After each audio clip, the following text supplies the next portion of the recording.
Nous voici à Babaloche, à une trentaine de kilomètres de Pech, quartier général de l'armée de libération du Kosovo pour la région ouest. Ces maisons abritaient avant la guerre des réfugiés serbes de Bosnie. Il est 7 heures du matin, la guerre est finie, mais Lučeka perpétue son rituel martial. Komanda e zonës, edhe garda, njësia speciale të rishtu për ngritjen e flamurit. Në lejonit ngrem flamurit. Ngritjen e flamurit. Si urdhari do të komanda.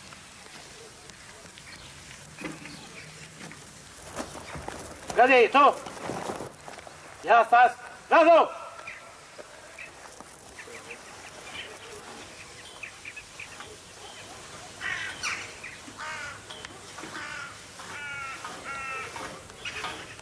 On dit de Ramush Haradinaj qu'il est le commandant le plus populaire de Lučeka. Beaucoup le considèrent d'ailleurs comme le numéro 2 de cette armée de libération. La guerre est finie et Lučeka doit aujourd'hui se recycler. Son état-major s'est transformé en une sorte de gouvernement régional avec ses ministères. Le commandant Ramush fonctionne comme un premier ministre en exercice. Officiellement, Lučeka a déposé les armes le 20 septembre. Mais déposer les armes ne signifie pas pour autant qu'elle renonce à jouer les premiers rôles. Après la guerre, le premier rêve, notre rêve, c'était de devenir une armée régulière. C'est fini ce rêve? Pas encore. Il est toujours debout. Mais ça, on ne savait pas comment on veut le faire, comment ça va arriver.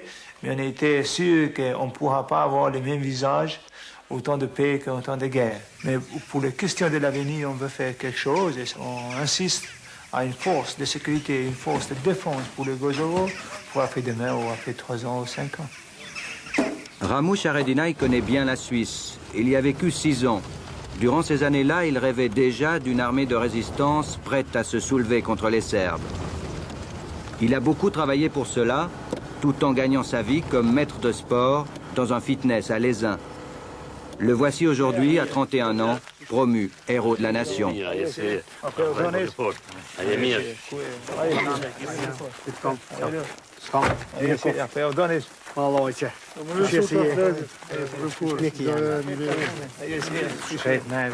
Au temps de la guerre, 3500 hommes ont été sous ses ordres. Cela vous donne une certaine légitimité, et pas seulement ici, dans son village de Glodjan.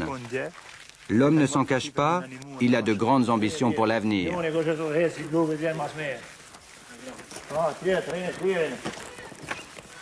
Lučeka est contrainte aujourd'hui à la démobilisation, mais ce que tient Ramush, il ne le lâchera pas en échange de vagues promesses internationales. Le docteur, pour les gens qui travaillent ici, c'est l'intendantura, c'est les soldats. Ils sont quand même au travail, un peu aux vacances aussi, mais voilà. On n'est pas encore. Ici, on a la nourriture. Les unités viennent, ils cherchent la marchandise qu'ils ont besoin. Ils ne peuvent pas se fournir chacun eux-mêmes dans les magasins, mais ils viennent là et il aura ce qu'il lui faut. Par exemple, ici, il y a des habits pour se changer. Il y a même des chaussettes normalement. Voilà, vous les voyez. C'est de la bonne qualité même, hein, de celles que vous en avez ailleurs. Grosses, pures. Ça peut être suisse, déjà. C'est marqué en allemand et en français. Mais ça peut être suisse, parce que si ça c'est allemand, ça sera marqué qu'en allemand. Donc il est bien possible que c'est suisse. La qualité est bonne. Les qualités suisses, c'est des qualités déjà vérifiées. On n'est pas obligé de les essayer pour savoir s'ils sont bons ou pas. Donc tous ces vêtements, ces équipements vont servir à la future armée du Kosovo. Ça c'était la propriété, la richesse du Lučeka. On est toujours propriétaire, et alors s'ils nous servent, ils sont là.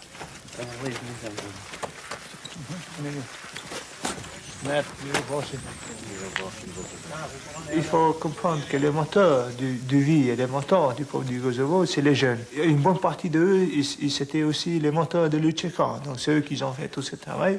Alors, eux, au temps de la guerre, ils ont déjà fait des rêves pour leur avenir dans les sociétés du Kosovo. Et si on n'est pas capable d'assurer ça, ben ça sera pas une bonne chose donc, pour le Kosovo et pour tout le monde autour du Kosovo. Ce sont des gens qui déjà ont combattu, qui savent bien manier les armes, qui savent bien s'organiser, qui se sont des soldats.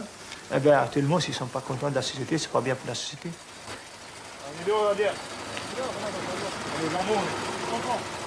Il s'agit donc de les recycler, tous ces combattants menacés par le chômage. Et Ramush s'en occupe Il les a mis au travail dans un ancien élevage de l'État serbe. Quand tout sera fini, dit-il, ce sera un cantonnement pour notre garde nationale du Kosovo. L'avenir est donc en marche, mais le commandant ne saurait oublier la mémoire des compagnons qui sont tombés pour la victoire. Ici, il y a 40 de mes soldats qui sont enterrés ici. C'est des grands combattants. Il y a même les noms de la guerre. Il y a aussi mon frère qui a été tué en Albanie. On l'a voit ici en photo. Il s'est tué, j'étais avec lui le 6 mai 1997. Il s'est tué dans la frontière Albanie-Kosovo. C'est important pour vous qu'un grand hommage soit rendu aux combattants? Pour nous, le plus important, c'est de réaliser ça, pourquoi eux, ils sont se tués dans la guerre. Mais là, on fait partie aussi de répondre aux familles et aux opinions du coin, parce que les gens d'ici, naturellement, ils veulent que leurs fils, leurs gens, ils se reposent d'une façon qui a été prévue depuis tout le temps, que c'est une tradition d'honorer les tuer pour le pays, donc les combattants du pays. Vous voyez les familles, hein? C'est toutes les familles les familles des soldats tués. Comme les dames, là, ils sont aussi perdus, ou bien les maris, ou bien les fils, ou quelqu'un. Et les enfants, il y en a beaucoup d'enfants qui sont des enfants sans les papas maintenant. Parce que le papa a été tué dans la guerre. Au quartier général de Babaloche, une rue entière est réservée aux veuves et aux orphelins. Il y a même une infirmerie pour les anciens combattants invalides de guerre. Hein? Restez, hein? Tu veux être là? Ah, non,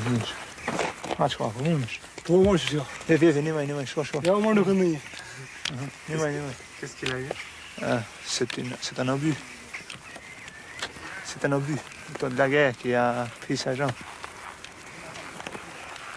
L'UÇK, pour le peuple du Kosovo, c'est un mouvement qui, même sans l'uniforme, cet esprit, ce mouvement UÇK, il va durer encore une petite période de temps. Mais qu'est-ce que c'est l'esprit UÇK? L'esprit UÇK, c'est le fanatisme pour la nation, et pour la liberté du Kosovo, et pour l'indépendance.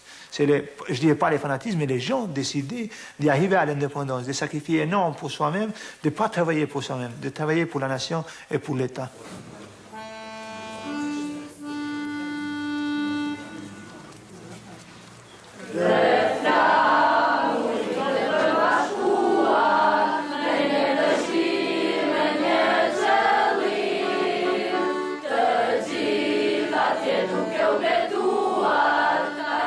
On chante l'hymne national albanais pour la réouverture du lycée technique de la ville de Peć. Arrive Alain Leroy, l'administrateur des Nations Unies pour la région. Il s'installe entre un chef militaire de l'UÇK et le maire de la ville, Ethem Çeku, désigné par l'UÇK bien avant l'arrivée des Nations Unies. Décidément, elle est omniprésente, cette armée de libération, et il faut bien que l'ONU s'en accommode. Të nderuar pedagog, të nderuar ju që na nderuat neve, jeni njerëz më të ndritur dhe më të privilegjuar të shoqërisë së re demokratike që do të krijohet dhe po krijohet në Kosovë. Keni krijuar ushtrinë më të fuqishme me dije, për momente të caktuara krijuat edhe ushtrinë më të fuqishme të armës. Ju krijuat ata që bota penderon sot. Ju do ta krijoni ata të cilën shqiptarët që 2000 vjet janë duke pritur.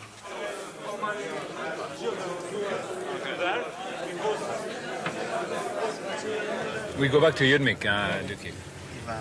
L'adjoint de Bernard Kouchner est arrivé à Peć à la mi-juillet. Avec le retour des réfugiés, la ville était en train de renaître. Harcelés, les derniers habitants serbes et tziganes finissaient de partir en exil. Le principal challenge que j'aurais à surmonter, c'est d'arriver à faire revenir tous les habitants raisonnables de cette région, c'est-à-dire en particulier y compris les Serbes, dont la quasi-totalité a évacué la région avant mon arrivée, et avant même au moment où la KFOR arrivait. Donc il y avait environ 32 000 Serbes dans cette région avant. Aujourd'hui, il en reste moins de 1000. Alors évidemment, un grand nombre d'entre eux ont eu un comportement qui n'est pas respectable, et là-dessus, le tribunal pénal international est là pour ça. Mais une très grande majorité d'entre eux a un comportement raisonnable, normal, et leur place est ici au Kosovo. Alors évidemment, ça va prendre beaucoup de temps. Ce qui va prendre du temps aussi, c'est de convaincre Lučeka de laisser un peu de place aux autres. Le fonctionnaire des Nations Unies y consacre d'ailleurs l'essentiel de son temps. J'ai coutume de dire que donc j'ai l'habitude de prendre mon petit déjeuner avec Lučeka, mon déjeuner avec la LDK et mon dîner avec les Serbes. Mais avec ça, j'inclus le goûter avec les Bosniaques, le 10h avec les démocrates chrétiens. C'est mon travail de tous les jours, tous ces petits pas. Au départ, de façon bilatérale. Et maintenant, de plus en plus, j'arrive à les réunir ensemble. D'abord dans mon bureau, ici même, où la première réunion, je pourrais vous en parler, était tout à fait majeure. Et puis maintenant, au sein du conseil municipal, qui travaille, j'allais dire, presque normalement. La mairie kosovare, c'est à 2 pas, de l'autre côté de la rue. Ici siège le pouvoir local. Le maire autoproclamé, Etem Čeku, a été désigné par Lučeka. Un bureau attend Alain Leroy, mais l'administrateur des Nations Unies préfère travailler de l'autre côté de la rue.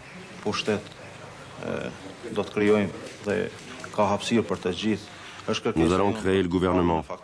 Il y a de l'espace pour tout le monde. La communauté internationale a répondu à notre appel. Nous allons collaborer entre nous. Nous allons construire l'État de Kosovo ensemble. Vous voulez dire que la présence de M. Leroy ne limite pas votre pouvoir?